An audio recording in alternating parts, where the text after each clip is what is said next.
और इस बीच देखिए खबर आ रही है, अमेरिकी पत्रकार शेली किटलसन की रिहाई ईरानी प्रॉक्सी ने किया था अगवा। सीजफायर के बाद छोड़ने का ऐलान किया है। ईरान समर्थित गुटों ने अगवा किया था। मार्को रूबियो की पहल पर यह रिहाई संभव हुई है। तो अमेरिकी पत्रकार शेली को अगवा किया गया था और जो ईरानी प्रॉक्सीज हैं उनकी तरफ से अगवा किया गया था, लेकिन अब सीजफायर के बाद छोड़ने का ऐलान किया गया है और बताया जा रहा है कि मार्को रूबियो की पहल पर यह रिहाई हुई है।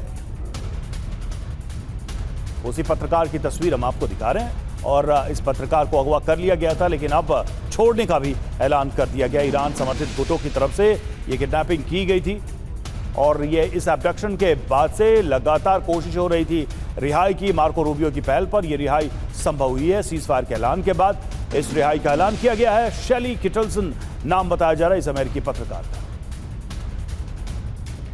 त्रिपाठी सर, ये देखिए कुछ संकेत ठीक ठाक भी है, मतलब हमने अभी थोड़ी देर पहले दिखाया कि भाई एक दूसरे पर हमले भी हो रहे हैं, लेकिन कुछ एक दो संकेत सही भी दिखाई दे रहे हैं। जेस्चर जो है वो दिखाने की कोशिश हो रही है कि हाँ, पीस पर बातचीत हो सकती है, हम कुछ कर सकते हैं। ऐसा बिल्कुल एक बहुत अच्छा इंडिकेशन है कि अगर ऐसी चीज़ें होती हैं, मे भी जो ईरान के कब्जे में एक पायलट है इनका, उसकी भी रिहाई संभव हो। हम लोग तो यही चाहेंगे कि ये चीज़ बंद होनी चाहिए और जितना भी चीज़ें ऐसी आ सकती हैं जिससे कि एक माहौल बने, एक ऐसा लोगों में और बाकी देशों में माहौल बने कि नहीं ये आगे बढ़ सकती है शांति वार्ता, वो बहुत ज़रूरी है और वार्ता से ही देखिए चीज़ें आगे बढ़ेंगी। ये बहुत ज़रूरी है। नुकसान बहुत हो चुका है और हर जगह हो रखा है, क्योंकि ये सीमित नहीं है सिर्फ इजराइल, अमेरिका और ईरान के बीच में।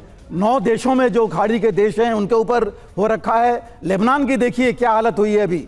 तो हर जगह ये बढ़ा हुआ है और ये इसको अगर इस तरह शांति वार्ता आगे बढ़ती है, ये रोका जा सकता है तो सभी के लिए, पूरी दुनिया के लिए बहुत अच्छा होगा। देखिए 10 से 15% तो अभी ऑयल प्राइसेस जो है इंटरनेशनल मार्केट में गिर गए हैं और कम होंगे अगर ये वार्ता ऐसी रहेगी, आगे बढ़ती रहेगी और उम्मीद हमें यही की जानी चाहिए।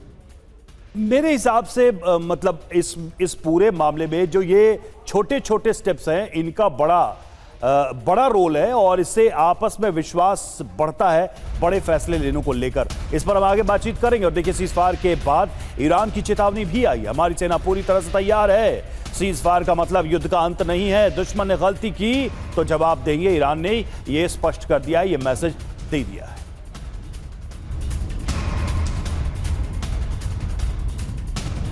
तो दुश्मन ने अगर गलती की तो जवाब देंगे, हम पूरी तरह से तैयार है। ईरान ने कहा सीजफायर के बाद यह चेतावनी आई और कहा है कि सीजफायर का मतलब जंग का अंत नहीं है। हमारी सेना पूरी तरह से रेडी, गलती हुई तो इसका जवाब दिया जाएगा।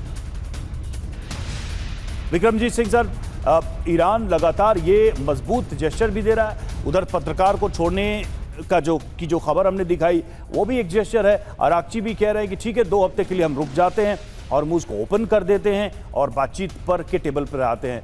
कुछ सकारात्मक क्या पहल जो है इसका ग्राउंड तैयार कर सकती है ईरान की तरफ से, और ऐसा क्या किया जा सकता है? क्या लग रहा है आपको पॉसिबिलिटी, कुछ ऐसे संकेत दे? क्योंकि देखिए सीज फायर की जरूरत नहीं, इस युद्ध के अंत की जरूरत है और ईरान के लिए भी ये बहुत जरूरी है। ईरान जितना लंबा इस युद्ध में जाएगा, ईरान के लिए बहुत लंबे समय तक वापसी कर पाना, अपनी व्यवस्थाओं को ठीक कर पाना असंभव होता चला जाएगा। बिल्कुल रवि जी, ऑलरेडी मैंने भी एक आंकलन किया था कि 10-15 साल तो ईरान पीछे चला ही गया है।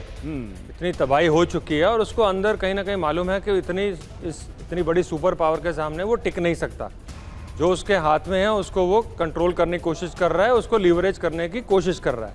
लेकिन ये जो मूव्स हो रहे हैं, जो उन्होंने एक पत्रकार को रिहा किया है, बहुत ही अच्छा मूव है। इससे एक कॉन्फिडेंस बिल्ड होता है कि हाँ जी चलिए ये बातचीत करने के मूड में। हॉर्मुज़ को खोलना भी, हॉर्मुज़ को 2 हफ्ते के लिए खोलना भी उसमें एक जेस्चर है, वो भी अच्छी बात है। देखिए हॉर्मुज़ ने तो दिखाई दिया कि उसकी कितनी इंपॉर्टेंस है।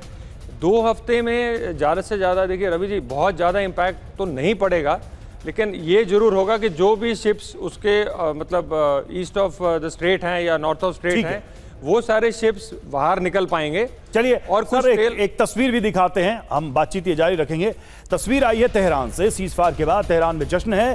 तेहरान की सड़कों पर उतरे लोग ईरानी झंडे के साथ जश्न मना रहे हैं। तेहरान में लोगों के बीच जीत का जश्न। ये देखिए तस्वीरें सामने आ रही हैं और तेहरान में अपने फ्लैग्स के साथ यहाँ पर लोग नजर आ रहे हैं। एक तरीके से जीत का जश्न मनाया जा रहा है। सीज़फायर के ऐलान के बाद आप देखिए अब तस्वीरें सामने हैं। मतलब दो तस्वीरें हमने आपको दिखाई। एक तस्वीर तो हम लगातार दिखा ही रहे हैं तेल अवीव की, जहाँ पर अभी भी हमले का डर है, लोग बंकर में जा रहे हैं, सायरन बज रहे हैं। और ये देखिए तस्वीर, ये है तेहरान की, जहाँ पर जश्न मनाया जा रहा है, जीत का उत्सव मनाया जा रहा है। सीज़फायर को इस तरह से देखा जा रहा है। तो ये दो तस्वीरें अलग अलग हैं और दो अलग अलग देशों के राजधानी की तस्वीरें हैं जो ये बता रही है कि इस वॉर को, इस सीज़फायर को वहाँ के लोग कैसे ले रहे हैं। वहाँ अलर्ट सायरन बज रहे हैं, लोग बंकरों में जा रहे हैं, यहाँ लोग सड़कों पर उतरे हुए हैं, जश्न मना रहे हैं, फ्लैग्स उनके हाथ में, झंडे उनके हाथ में। DS त्रिपाठी सर, दो तस्वीरें दिखा दी हमने, कैसे देखेंगे आप? एक तरफ अभी भी डर है, दूसरी तरफ जीत का जश्न शुरू हो गया।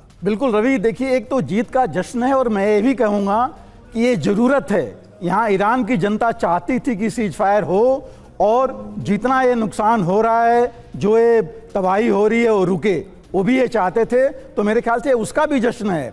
दूसरा, उन्होंने ये भी एक जो ईरान के अभी भी देखिए, अभी आप जो बता रहे थे कि ईरान ने कहा है कि हमारी सेना अभी भी तैयार है और हम हर एक का माकूल जवाब देंगे। यहाँ तक कि जो हार्मुज स्ट्रेट खोला गया है उसमें भी ईरान ने कहा है कि हमारी सेना पहले तैयार होगी, वो देखेगी कि कैसे ये किया जाएगा और उसके बाद जो है ये हार्मुज स्ट्रेट पूरा हम खोलेंगे।